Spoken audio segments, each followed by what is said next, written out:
One Piece Chapter 1142 Recap and Predictions for Chapter 1143. In this chapter, the Holy Knights began their operation after Oda temporarily pulled them back in the previous chapter. They skillfully exploited the fears of the students at Seahorse Academy to lure the children into a trap. This was all part of Figureland Garland's plan, diverting the adults' attention toward the monsters while the Holy Knights kidnapped the defenseless students. If they could successfully transport these children to Mary Geois, the world government would gain leverage to blackmail Elbaf, forcing them into submission and turning the giant island into a nation directly under the celestial dragon's rule. However, Loki would never accept such a fate. He was burning with vengeance, and the first thing he did after being freed was seek out the ones who had attacked him. The cursed prince's fury now posed a dire threat to Elbaf's survival. Loki was Elbaf's worst nightmare. Hajrudin was paralyzed with fear when he saw Loki attack the Atom Tree. Meanwhile, Luffy and Zoro were still unaware of the catastrophe they had just triggered. Could they stop this impending tragedy? The battle at Seahorse Academy. At Seahorse Academy, while the students were playing, a giant serpent named Jormungandr suddenly appeared and attacked.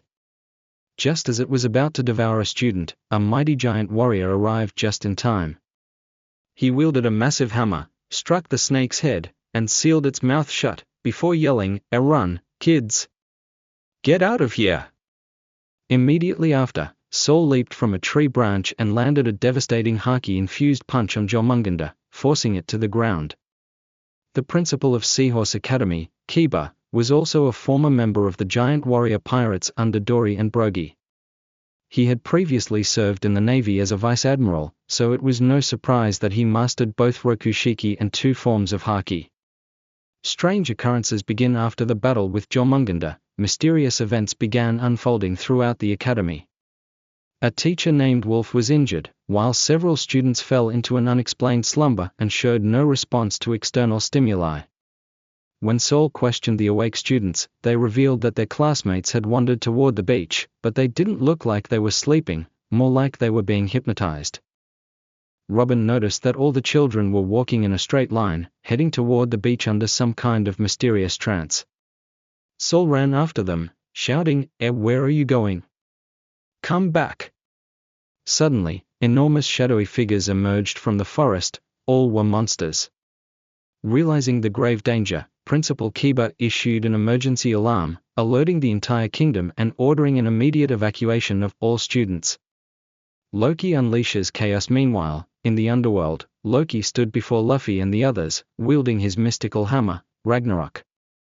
Despite being wounded, he exuded unshaken confidence and menace, declaring, "You really think you can restrain my power with just a sea stone shackle? How naive!" Then, he swung his hammer at the Atom Tree, summoning a gigantic lightning bolt from the sky that ignited part of the upper world. The fire spread rapidly, throwing Elbaf into chaos. Luffy and his allies stood frozen in shock as they witnessed the devastation. Loki's attacks were not just physical, they carried the raw destructive power of lightning, making him an unstoppable force.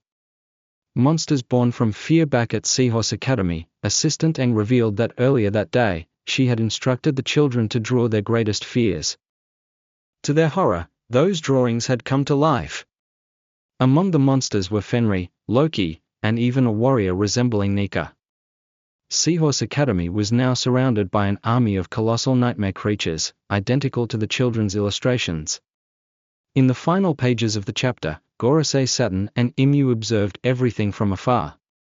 Figureland Garland was absent, likely having returned to Mary Geois under orders from Saint J. Garcia Saturn. With a sinister grin, Saturn whispered, "Everything is falling into place."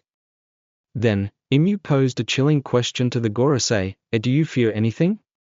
Next week, in no new chapter. The chapter concluded with the unfortunate announcement that One Piece will be on a break next week.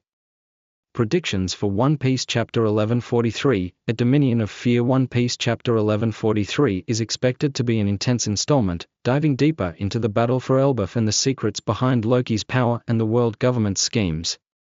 After Loki's hammer strike ignited the Atom Tree, the flames rapidly spread across the Elbaf forest, threatening to destroy the entire kingdom. The giants were in a state of panic, while Dory, Brogy, and the strongest warriors of Elbaf rushed in to stop Loki before he could wipe out their homeland.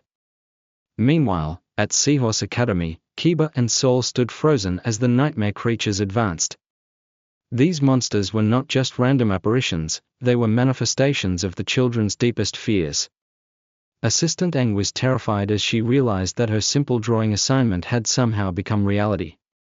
The biggest question was, who was behind this phenomenon? Could it be a new devil fruit user capable of materializing fears into reality? Perhaps one of the Gorosei or even Imyu was orchestrating this event from the shadows. As the possessed children marched toward the beach, Figaland Garland and the Holy Knights were waiting to abduct them. Kiba immediately sounded the alarm, calling for Elbaf's full mobilization to protect the children. In the main battlefield, Loki stood amidst the flames, his face twisted in rage. He declared that Elbaf would be destroyed, and that he alone would rule over it. Dory and Brogy launched a combined attack, but Loki effortlessly countered with a single swing of Ragnarok, shattering the ground beneath them. Luffy, now fully aware of the crisis, clenched his fists, his eyes burning with determination. "Hey, Loki! You want to destroy Elbaf? I won't let you!" Luffy shouted. Loki scoffed, "You think you can stop me, pirate?" In an instant, Luffy activated Gear 5, his body glowed pure white, his hair curled like flames, and his rubbery form expanded with divine energy. Despite the crackling lightning surrounding Loki, Luffy remained unfazed, grinning widely, "I've never been afraid of lightning." As Loki swung his hammer, Luffy dodged effortlessly and retaliated with a massive Haki-infused punch. The collision of Luffy's fist and Ragnarok created a massive shockwave, splitting the sky and ground apart. Just as the battle reached its peak, an ominous presence loomed in the distance, a world government warship carrying Saint Walkiri, one of the Five Elders. His monstrous form was shrouded in darkness, and he issued an ultimatum: Elbaf must surrender, or we will wipe it off the map. At that moment, the skies darkened as dozens of government warships appeared on the horizon, preparing for total annihilation. Will Luffy defeat Loki? Can Usopp summon the courage to protect Elbaf? What secret is the world government hiding? And will Shanks arrive to shift the tides of battle? The answers may unfold in the next chapter, where the greatest battle in One Piece history is about to begin. If you enjoyed this theory, don't forget to like, share, and subscribe.